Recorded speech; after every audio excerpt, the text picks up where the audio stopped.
Hey everyone, I'm Victor Dwyer, and this is the Mind Workshop podcast, where we get experts in the industry and we just talk about what it takes to really be happy these days because there's so much negative content out there. Today we have Travis on here, and he runs his own podcast. He talks about happiness, what it takes to be happy as well. We actually met each other in Dallas at Sub Summit and wanted to get him on the podcast and just learn more about how his mind works. Travis, please tell the audience who you are and what you do. Yeah, dude. Thanks for having me. And thanks for following up after the quick combo that we had at Sub Summit. It's cool. Always meeting fellow creators and stuff like that. But yeah, I'm a podcaster, and then I have a couple of different businesses, both in the podcasting space. We do podcast consulting and production, and then we do podcast bookings, like show bookings and guest bookings, stuff like that, in both software version and in the agency version. And then yeah, we're working on a couple other interesting projects that we should be launching toward the end of the year. So lots of cool stuff, and happy to be here. Yeah, thank you so much. Like starting out, like what kind of made you motivated to kind of go through that long process to have a podcast and things like that? Because a lot of people, I think they're like 80%, 90% of all podcasts never get past the 20th episode or things like that. What kind of Yeah. made you motivated even when you weren't getting views? Yeah, it's actually worse than that. It's like, I think 7 episodes. Oh, really? Yeah, Yeah. it's pretty bad. But yeah, for me, it was just a matter of what I wanted in the future. I knew I liked listening to podcasts, and so it was one of those things where it was like, I didn't know people could make money doing this, and I'm finding all these different podcasters that are out here making money, like getting paid to do this, and it was like, that sounds really interesting to me. Didn't know that was a possibility. So why don't we try this thing out? So I started doing my show, and the very beginning, I just committed to doing it for a long period of time, because I knew that was what the difference is between people who do well and people who don't do well. People who don't do well, they'll give it 3 months, 6 months, 9 months, and it's like, it's just never going to happen in that period of time, barring any sort of like crazy circumstances. So it was, to me, like a 2-year commitment from the get-go. Wow. So there's a lot of time at the beginning where there was like, I'm questioning why am I doing this? I was putting out 3 episodes a week, 3 interviews per week, for a year and a half before I really gained any sort of actual traction. And even then, it wasn't enough traction for me to like go get sponsors and stuff. It was just enough for me to be able to start building my own products and services, and then eventually be able to start being a full-time podcaster, within about 18 months of starting.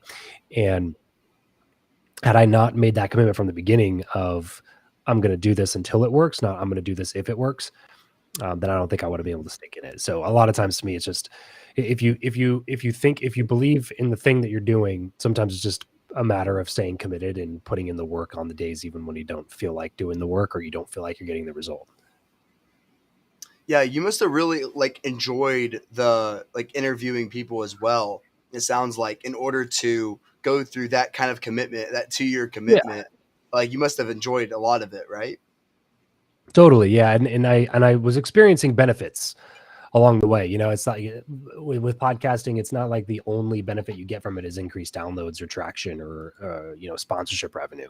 There's a lot of other things that come from having a podcast, and I was experiencing those things in real time. So it was Yeah. even though I wasn't getting the results I wanted in terms of like my audience growth, I was getting really great results from the relationships I was building with people I was interviewing on the show. So yeah, I enjoyed a lot of the process of it, which is, that's the name of the game. Yeah, you got to find the thing that you're willing to put the work in, because everything's going to suck to a certain extent, especially if you're starting something new. You're gonna suck, and sucking sucks. You know what I mean? Like, everybody always says that phrase. It sucks to suck. It's like, it does suck to suck, Mhm. but the bottom line is, like, everybody's going to suck when you first start something new, and so you just got to be willing to find something that you enjoy enough to be willing to suck at it for a long period of time until you don't suck that bad anymore.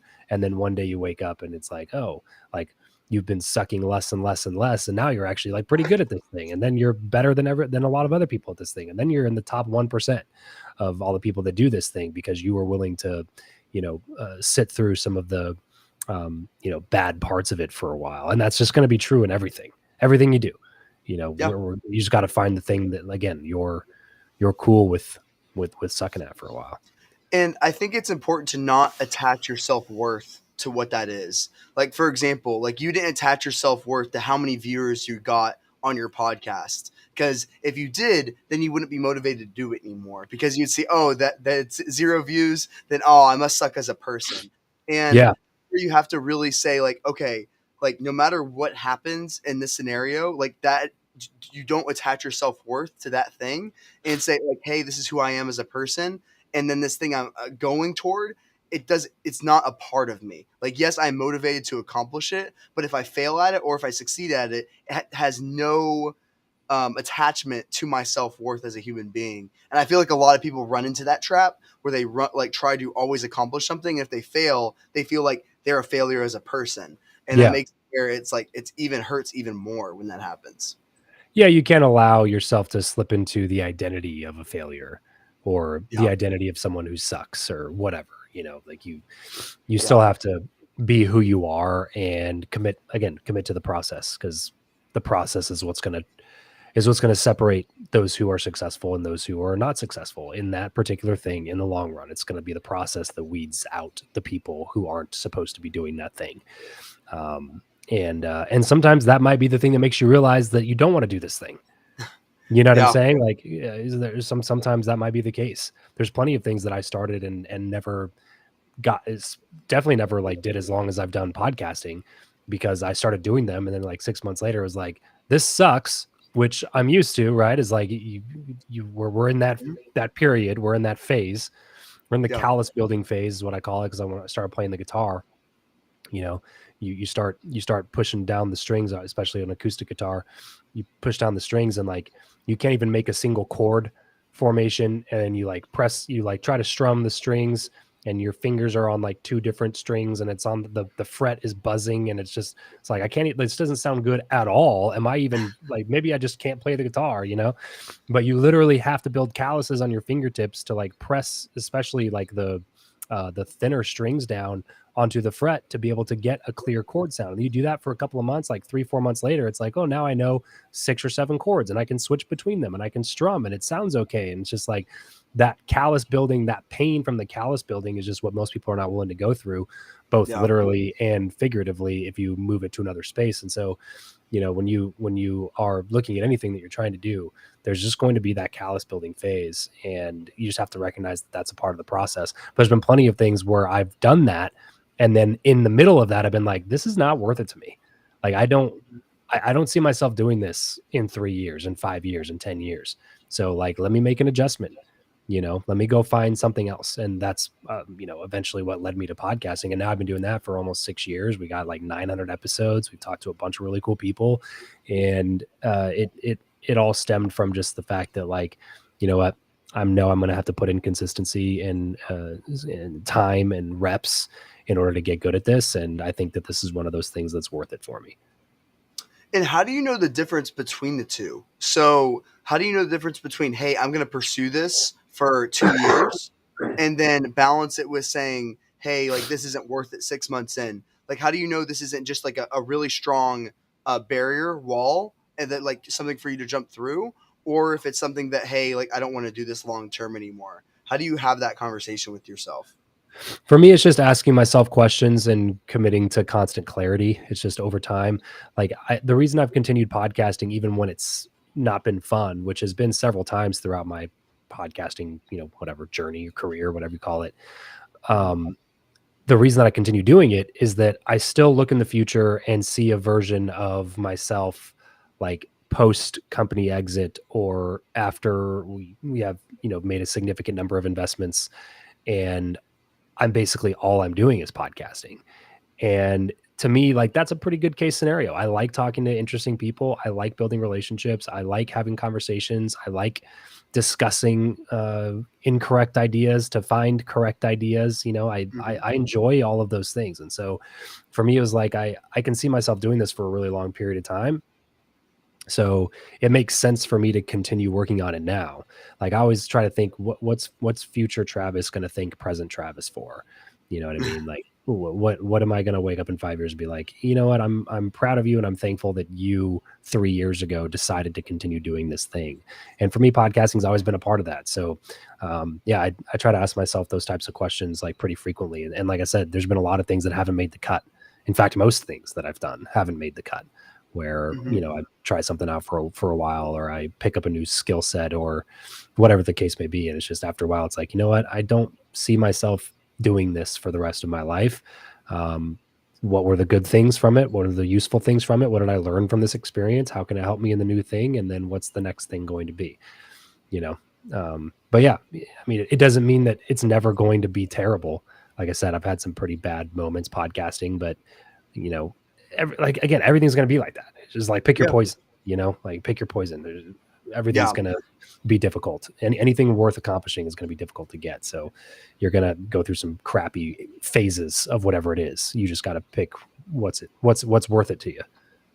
And I think the most powerful question you can ask is like, why? Because some people live their entire lives without asking themselves why they're doing this for like their entire lives. And they could be like working in this one job and never ask themselves why. Like, why am I doing this? And they're doing it like for money. And then it's like, okay, like, why do you need the money? It's like, oh, to look better in front of other people. And if you ask yourselves why enough times, you realize you're just trying to mask the insecurities that we have inside of ourselves. And it's really, really fascinating. Like those people that will go through their entire lives without asking why. And it's one of the most powerful questions you can ask yourself to really dial in and know a lot about yourself, to be honest. Yeah, that's where it starts. It Mm-hmm. absolutely starts with that. And if you haven't done that, then yeah, you're already a couple steps behind. Yeah, like Yeah. it's And you gotta like, to me, the quality of your life depends on the quality of the questions that you can ask yourself and others. So if you've yeah, never sat down and asked yourself those types of questions, I think you're doing yourself a big disservice. yeah, that's totally true. And going through this journey, what do you think is one of the most valuable insights? You've obviously like learned a lot of things from some of the brightest minds podcasting. What would you say were some of the like the top three insights that you've gotten from other podcasters and other people, other guests that you've had before? What would you say are your top three? Oh man, that's tough. I would say when I had Tom Bilyeu on the show, he said there's always room for the best. I thought that was a really good thing, because I like the Steve Martin quote, "Be so good they can't ignore you." It's one of my favorite quotes. And so when he said there's always room for the best, because I asked him like, why did you pick the protein bar market? Because they started Quest Nutrition, when it was already a very saturated market, but then they blew up and number 2 on the Inc. 500 fastest growing companies list, and over $1 billion company that he exited as one of the two, I think three total partners. But it was protein bars. It's like, it seems like such a saturated. How did you get in that space and kill it? And he goes, yeah, there's always room for the best. Just like, that's a really, really good takeaway to take in at whatever you do. Mm-hmm. Like even if you move into a saturated space, if you do it better than everybody else, there's always room for that person, always room for that player. So I thought that was a really good piece of advice. When I had Shaq on the show, I asked him if he could have one video go viral and everybody in the world would see it, what would the message on the video be?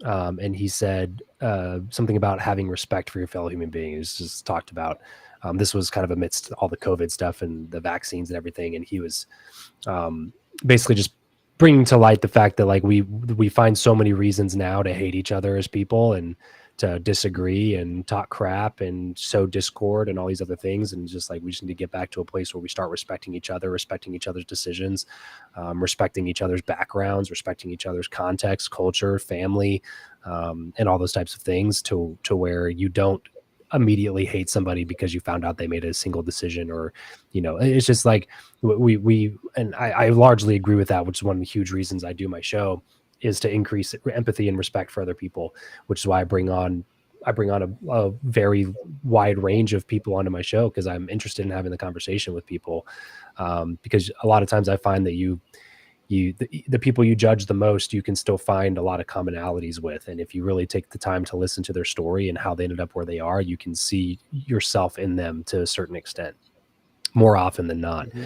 And so I thought that broader message of respect for your fellow human beings was just such a good a good message to take away in life in general. And then I'll go with let's see, Grant Cardone. When I was talking to him, and he was talking about, he said, never take advice from a quitter, meaning like if you have really big goals in life and and somebody that you're talking to gives you advice to, stay small, or to, hey, why don't we just make it more simple and we just go after this market and this will be better and blah blah blah. It's usually because that person went to go big one time or tried to expand one time and they got smacked, and so now their advice to you is to stay small because it's easier, and it's because like you can still live a good life at small, and you can still be a millionaire and live small, or blah blah blah. And so he was just like, look, if you want this type of life, if you want these big goals, if you want these big things, he said, don't take advice from somebody who quit on theirs. Take advice from somebody who's actually gone and done it. Yeah. And I want to go on that point. What is the balance for you, the balance between contentness and like living big? Like there's like the Grant Cardone, go hard, try to become wealthy, get status and things like that, and contentness of like happy where you are and where you don't need to like necessarily push yourself to that next level. What are your thoughts on that? Yeah, it's a tough line, man. It's one of those kind of conversations that I've had with a lot of people, because I'm honestly still trying to find that line myself. Sometimes I tend to be a big pusher, and I push for big ideas and concepts. But I also feel like I have two kids. I have two small kids. My son's 4, my daughter's 2. And so I don't have the luxury of just saying like, oh, I'll figure that out later, because later I'll miss all of the time with my kids when they're still kids. And that's not a sacrifice I'm willing to make, to be honest. Mm-hmm. Um, so I've had to do, a lot of thinking on this particular thing, because I naturally want to go bigger and go bigger and go bigger. But I think a lot of it can be thought through in the terms of there's a book called The Gap and the Gain, and it's basically talking about the majority of us, especially if you're ambitious or competitive, you're always looking at the gap in front of you, which is the space between where you are now and where you want to go in life. And if you focus exclusively on the gap, you'll always feel anxious. You'll always feel stressed. You'll Mm. always feel less than if you only ever focus on the gap. And so that whole concept is basically like you need to focus more on the gain, to look behind you and see where you've come and where you are now. Like see where you were before and where you are now. And that's the gain. And if you can discipline yourself to meditate and focus on the gain, then you can live with some version of contentment or fulfillment or happiness, whether it's fleeting or fulfilling or standing or whatever. You can still attain a certain level of that, if you can purposefully focus on more on where you came from and where you are now, rather than where you are now and where you feel like you should be or where you feel like you want to be.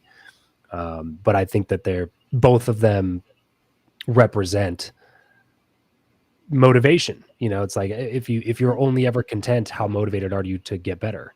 You know what I'm saying? Like it's Yeah. just one of those really weird things, man, where it's just it's hard. You just gotta.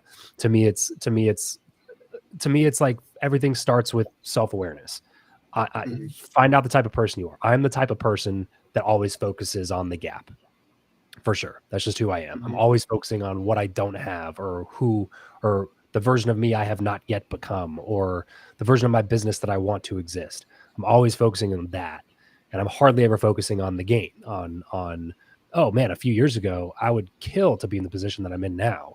But, Yeah. but because I've learned so much in the last few years about where I want to be, it feels like I haven't gotten closer to where I want to be, because where I want to be has changed in the last 5 years. You know what I'm saying? So like Yeah. it's really easy to not think through those things. So I know I tend to be the person that thinks on the gap. So I try to take more time and meditate on, journal about, things I'm grateful for, and think through enjoying time with my family, or Yeah. solidifying those neural pathways more often, so that I can also feel that sense of fulfillment. Because the logic, though, like I try to think more logically, I think, Hmm. than a lot of people do. Let's try to stay less emotional, and logically it just doesn't make sense to continue living life that way, because you're just never going to be happy. You're never going to feel content. You're never going to have a sense of accomplishment if you're only Yep. always moving the goalpost. And it's just like, you have to Yep. celebrate wins, and you have to be grateful for where you've come from, Hmm. um, while also maintaining like a healthy hunger for what's next. And it's difficult balance, man. It's difficult balance. Yeah, and that's where I really like think about like the question of why. That's where it like really comes into play of like most, especially Americans, we are all in that same cycle of constantly chasing fulfillment and satisfaction and never reaching it. We think like, oh, once we have that nice car, then we'll be happy. Once we have that nice house, that we're kind of like to your gap analysis, the gap you're talking about. Like we're always focused on the gap, and it's because mainly we're designed to be like that. Like there's a negativity bias where our brain is more likely to remember negative information than positive information. And that's where we were just like designed to think that way. Think about the cavemen that were the most ambitious and the built the biggest tribe were the ones that lived. Like game, that's the end. And that's kind of how we were designed. And we weren't really designed to be content. And that's where I talk about kind of like getting rid of that, like getting out of that default mode that we're in, of that getting out of that negativity bias and not using it as an excuse to be negative, but saying, hey, I'm more likely to remember negative information. Cool. Let me offset that with more positive information or anything else like that. And really trying to go against kind of our design of how our brain is and understanding that's there, and we are designed, especially in America, to have that culture, to chase the wealth, to chase the girls, to chase everything, and say, hey, that's what society's goals are giving me. And then saying, hey, I'm going to find out the goals that are true to me. And I think that's amazing that you found that in yourself, of going to the goal of being a podcast and like doing all these things and finding those goals in yourself, because a lot of people are chase society's goals to have the nice car, nice house, and nice everything else, but they don't get satisfaction because it's not their goals. It's what society tells them to do rather Yeah. than actually chasing the things that are true to them. So that's the difference between living that, chasing the goals that our society gives you rather than chasing the goals that you actually give yourself. Yeah. Yeah. That's what Yeah. I say. It all starts with self-awareness. Yeah. If you don't know who you are, and you don't have a relationship with yourself, then how do you know how to attack life? How do you Yeah. know what's enough for you, or what you want, or do you want to go big? Do you want to be a billionaire? So it's a really big commitment. You know what I Yeah. mean? Do you want, like, I think a lot of people, I think that, like, there's a lot of people out there that are like chasing the billionaire status, when if they really sat down and thought through it, they'd be like, you know what? I think, like, if I were worth 20 million, I could get literally everything I want in life. And Yeah. going for 20 million and going for a billion are two completely different paths. And one of Yeah. them is much, much easier, at least more simple, like more uh, repeatable. Like, you can build an air conditioning company and have a $20 million net worth. You know what I'm saying? Like, Yeah. you don't have to invent Facebook or Stripe to build a company and exit for 15, 20 million bucks. You know what I'm saying? So, like, I think there's a lot of people making life more difficult on themselves because they never take the time to ask themselves questions like, what do I even want? Where do I want to be? What would make me, satisfied? Or what's a version of life that I want to live? Because, like, I don't like being a billionaire. To me, like, that is not part of my plan, Hmm. because I see what it takes. I've had conversations with several billionaires, and I have friends that are on that path to building $1 billion empire or multi-billion-dollar empire. And it's just like, that you're committing to a different version of life if you want to attain those levels of success, and it's Yeah. not going to be easy. Yeah. And for some people, they might say, oh, it's worth it. you know I don't know if it is. For me specifically, it's like, I Yeah. really enjoy spending time with my kids and my family. I really enjoy hanging out with my friends. I enjoy playing pickup basketball and golfing. Like, I enjoy taking my family to a nice restaurant or a nice destination vacation. You know what I mean? I enjoy those things. And if you're pursuing those massive dreams, like you don't really have time to do basically anything except for pursue those massive dreams. And to people who are doing that and those dreams are worth it to them, that version of life is just as fulfilling to them as my version of life is fulfilling to me. Yeah. It's just that I just think that there's a lot of people that are pursuing it because they think that's what they should be pursuing, not Yeah. because they actually know that that's what they want to pursue. Yeah. And I think a lot of us cover our insecurities in the name of progress. For example, I used to always think I loved to work out. Like I was just like, okay, I just got to work out. I got to get more fit. But in reality, I had an inner insecurity of a voice telling me I'm fat, I'm fat, I'm fat. So no matter how much I worked out, I would always think I'm fat, and I was doing it in the name of progress. I was just covering up the insecurity in that name. And so what I realized once I started asking myself, why do I always work out? Why do I keep doing this? I eventually found out, oh, it's because I have this voice inside of me that's constantly telling me I'm fat.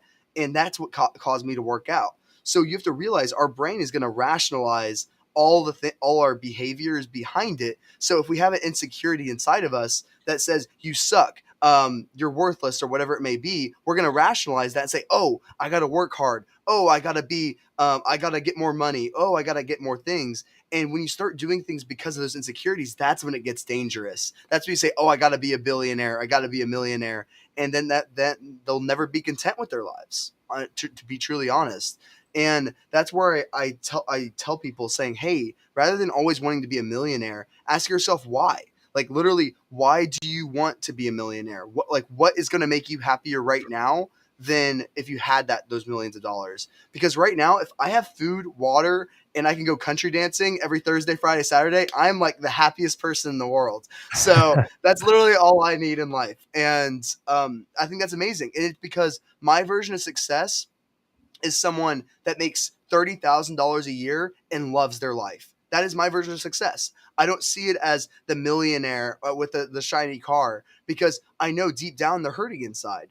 But when I see someone that's loving their life being an art school teacher, I'm like, wow, that's amazing. Like that is like the coolest thing ever. They like in my eyes, they have one life at that point.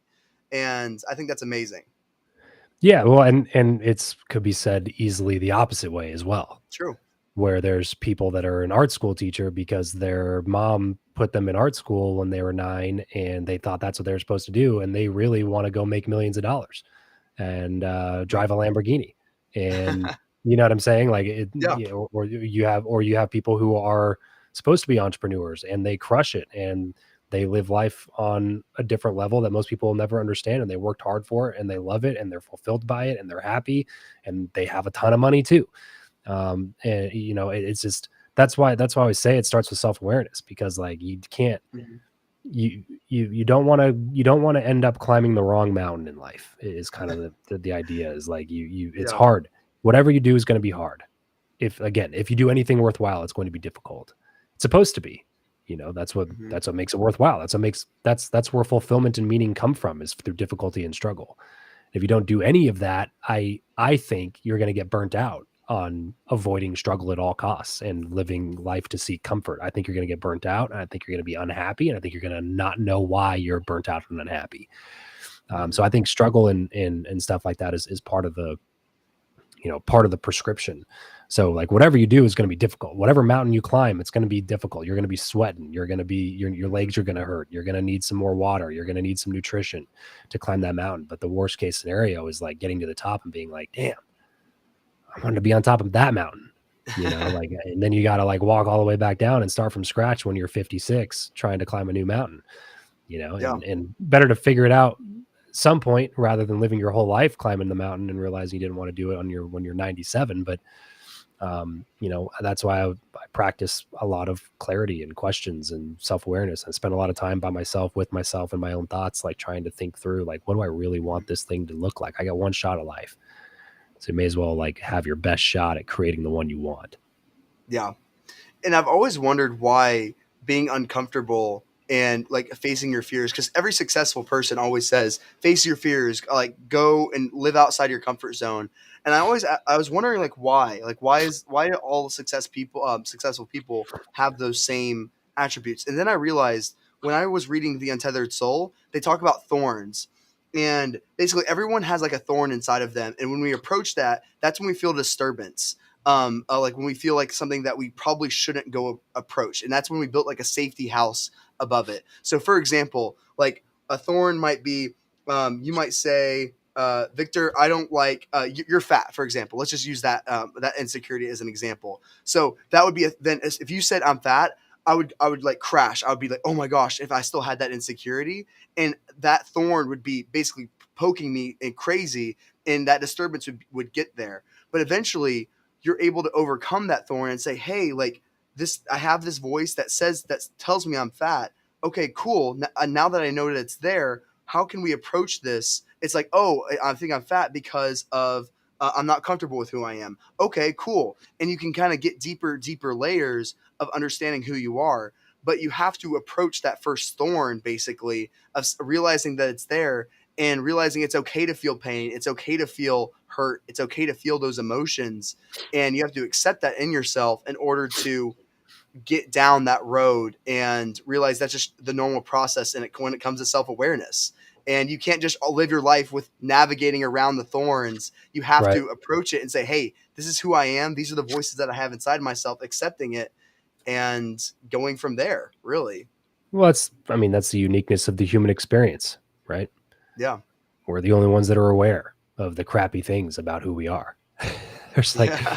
you know, like lions aren't like questioning their morality for killing a gazelle and eating it. And you know what I'm saying? Like they don't know. They just do what they do, and they do it because that's who they are, you know. Yeah. We're the only ones that have that ability. So that's part of Yeah. what makes being a human unique. And if you don't learn how to navigate that in a healthy way, then you're in for a long one, you know.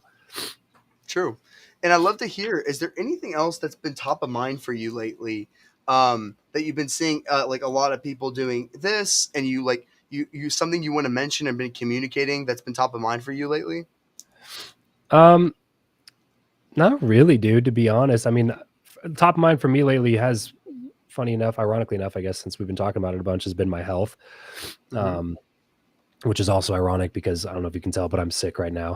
Been like sniffing this whole I'm interview, and my voice sorry. isn't full.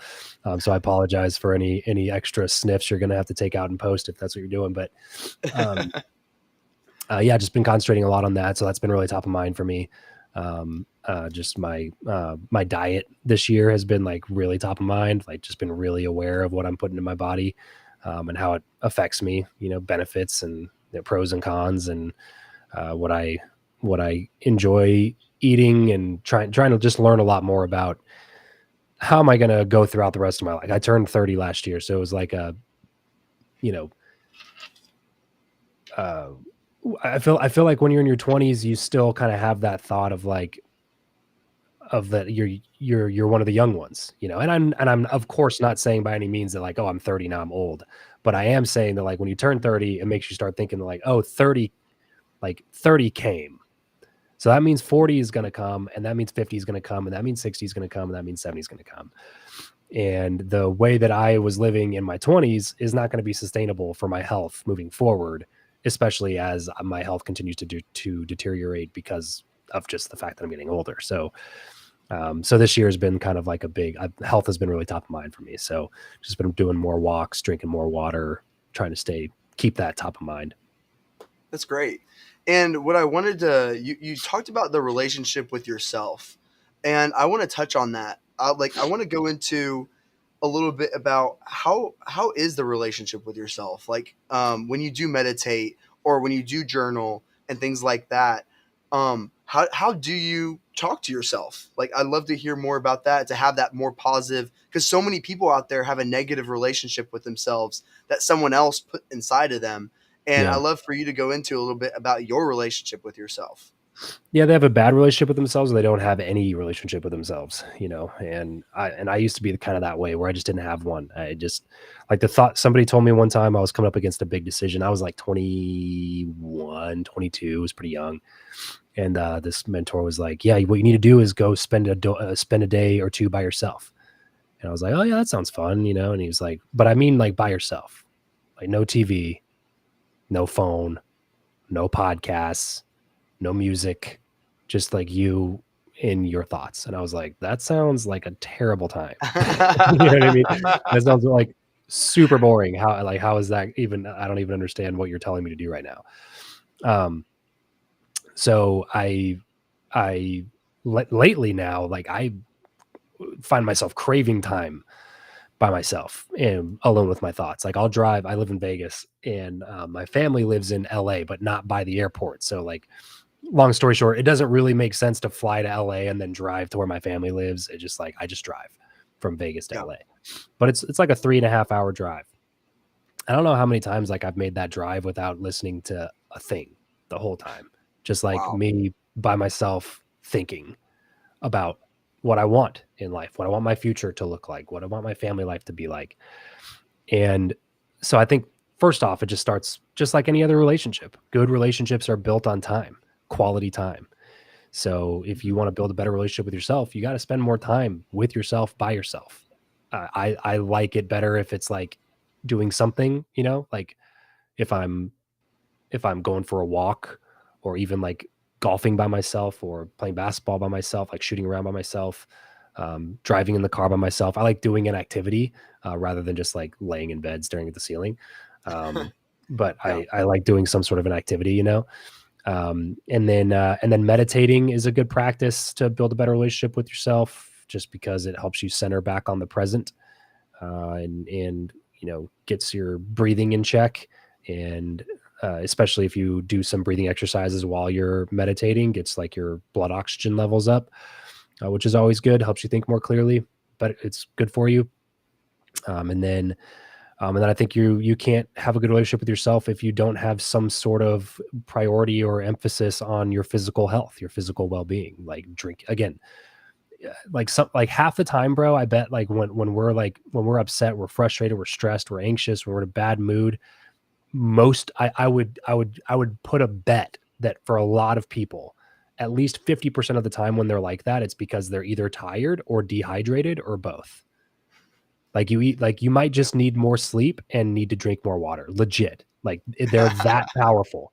They're that powerful to just be hydrated. Like it's a crazy number. I forget the statistic, but anybody can Google it right now. But it's like 70 to 80% or something of people are chronically dehydrated, just walking around completely dehydrated. And that doesn't account for the sleep portion of it. You know, and if you're a parent, you're probably getting less sleep than everybody else is. And if you don't focus on your water, you're probably getting less water. It's just like it might just be a fact that you need more water and you need more sleep. That could be simply it. So that's what I'm saying is Yeah. like you don't have to. When I say physical health, you know, I'm not saying that you should be entering, you know, fitness competitions and become a bodybuilder. I'm just saying like more awareness around your physical health will 100% help you build a better relationship with yourself. And it tells you like every action that you take that makes you a better version of yourself in a physical way is a vote of confidence in yourself. It's like you're telling yourself that you're important enough to make a good decision for, instead of constantly making bad decisions for. So And I I like those types of practices. Yeah, and I heard that like these three things will basically solve like 99% of problems. It's having a glass of water, going out for a walk for 15 minutes, or getting going to sleep, just Yep. taking a nap, and then that will solve most of the problems when it comes down to stress or anything associated with the problems. That'll solve most things. And when Yep. I heard that, I was like, "What?" And like, "That's crazy! No way!" And I tried like all three. I'm like, "Wow!" Like it really does solve like 99% of problems that you It's have, so underrated. especially the stress part. Yeah, it's so underrated. And I was listening to somebody the other day. They're talking about how expensive it is to be healthy anymore, and blah blah blah. And it was just like, gosh, that's such a toxic mindset to disseminate to people, to convince them of the lie that you have to have a lot of money to be able to be healthy. It's like you don't again, we're not talking about like you don't have to go shop at Whole Foods and eat grass-fed beef for every meal. I'm talking about very simple stuff that anybody can do. Like do a breathing exercise to over oxygenate your blood. More oxygen equals less disease. That's a fact. It's just a thing that happens. And guess what? Breathing's free. Oxygen is free. You can do Yeah. that for free. Takes you a minute or two just to get some deep breathing exercises in. Look up Gary Brecka and do a couple of Gary Brecka's breath work exercises, and they're totally free. You know, drinking more water, very, very inexpensive, if not free. You know what I mean? Like Yeah. going for a walk, totally free. Getting more sleep, totally free. You know what I mean? Like you and by the way, for people that are like, oh, I'm too busy with sleep and blah blah blah. Like those are the same people that are, you know, drinking a bottle of wine to make themselves go to sleep, you know, so they can Yeah. sleep for 6 hours and then wake up with their screaming kids at 5 a.m. You know what I mean? And you're affecting you're getting poor sleep by drinking right before your bedtime, and you wake up tired and exhausted because you didn't actually get deep sleep because the alcohol affected your ability to sleep. You know what I mean? Like there's so many habits that we have, especially as Americans, that are detrimental for our physical and mental performance. And tell again, it tells yourself over time that you are not worth spending time on.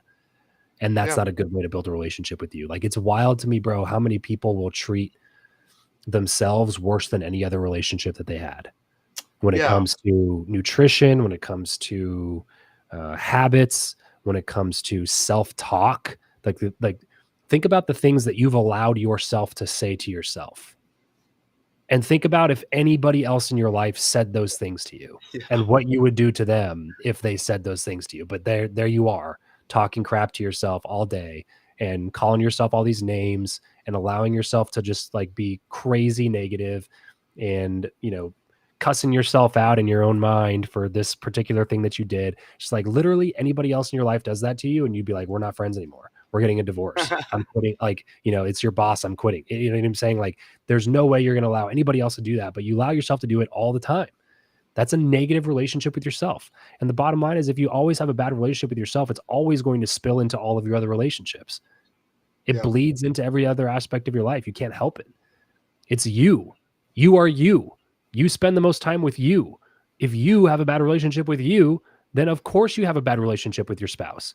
Of course you have a bad relationship with your boss. Of course you have a bad relationship with your parents because you don't even have a good relationship with you. You know, like people pick up on the way that you feel about yourself. It rubs off on them.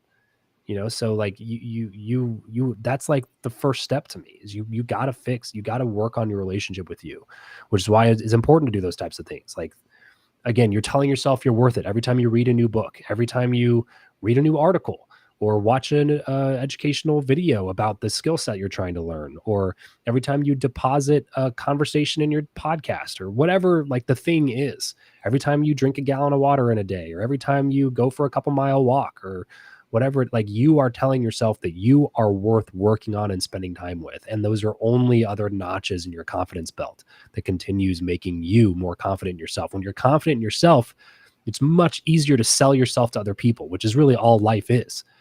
Life is a series of Yeah. selling yourself to people. Like if you want a Yeah. good relationship with, like you want to have a good marriage, you got to sell yourself to somebody. That's dating. Dating is selling yourself to somebody, you know. Yeah. But the problem is like there's a lot of people who sell themselves, but they're not actually selling themselves. They're a snake oil salesman. They're selling a version of themselves that doesn't actually exist. And then once they catch the person, they become the version of themselves that they actually are. And that person starts hating them and resenting them. They have a bad relationship because you never had a good relationship with yourself to begin with. You know, like you have to have the confidence in yourself because you know that you have a good relationship with you, and that's going to bleed into your relationship with those other people. You know what I'm saying? So Wow. yeah, it's really, I mean, everything to me stems from, you know, your relationship with you. How is your relationship with you? And Yeah. it's kind of backwards because, you know, it's one of those things that culture kind of frowns upon and society like tells you, because from the time you're a little kid, it's like, don't be selfish, don't be selfish, don't be selfish, don't be selfish. And I'm not telling you to be selfish, but we beat into each other's heads so much that you shouldn't be selfish that it makes it to where you completely devalue yourself and your own needs and only value everybody else's needs. And it just doesn't make any sense. You cannot pour into others if you have not first filled your own cup. It's impossible. There's Yeah. nothing to give. Like, how many times have we felt that? We've felt that feeling of, I got nothing to give. I'm burnt out. I just want to go to sleep, but these 4 people in my life need help right now, and they need my help. But I don't have, I got nothing. I'm negative. You know what I mean? Like there's nothing to give here. It's such a backwards way to do it. Like you have to be selfish sometimes in order to be selfless. Like being selfless is like sometimes selfish. You know what I mean? So it's just, and by the way, Mhm. you know, if I'm talking to you right now, because like I want to caution people against like going too far the other way where it's like you're just a narcissist and whatever. But like if you felt and understood anything that I just said, then odds are you're probably not a narcissist.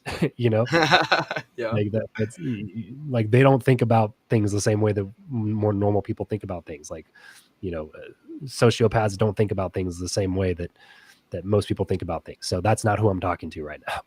I'm talking to most of us who have a ton of insecurities and we have a ton of imposter syndrome. And a lot of those stem from the fact that we just at our core don't even trust ourselves or have confidence in us or what we have to offer the world. And if that's how you feel about you, it's going to be really difficult to convince anybody else in your life otherwise. Yeah, that's so true. And I want to end it with that. That was awesome. That was amazing. And Travis, please tell them how to find you and how to find more about your podcast and everything else like that.